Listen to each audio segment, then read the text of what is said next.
Have you ever wondered if made in Japan for watches is the same thing as made in Switzerland? Well, spoiler alert, it's not, and let's find out together. Here we go. Why do some dials show made in Japan, while other dials show MOV''T Japan? Psst, I'm gonna let you know a little secret. Made in Japan means the watch was actually assembled in Japan with a Japanese movement and following Japanese standards. But MOV''T Japan means that only the movement was actually made in Japan. The assembly may have taken place many other places other than Japan. Unlike Switzerland, where 60% of the watch's value has to be produced and manufactured within Switzerland, Japan doesn't have strict rules like that. However, many brands like Grand Seiko and Creedor, other ones that you might be familiar with, do have very strict procedures on what can and cannot be considered made in Japan for their quality of standards. This is pretty cool because while the Japanese government didn't impose their own quality standards, these companies cared so much about the value and the quality of their product that they created their own internal rules to ensure they met very high quality standards. Their movements and assembly usually take place right in Japan. While most high-end Japanese watches are mainly produced and assembled in Japan,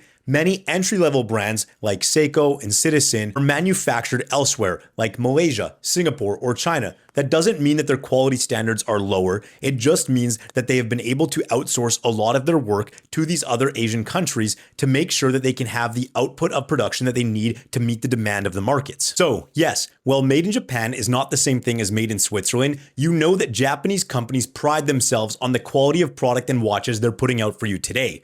Many collectors ensure that they find the watches that are stamped made in Japan versus MOV''T Japan because they know that the watch's assembly and movement comes directly from Japan. So, if you like learning about watches and the history behind the brands and what's going on in the world of watches today, give me a follow at Broadcasting Watches. I post new content on all of my channels and I thank you so much for watching. Let's go.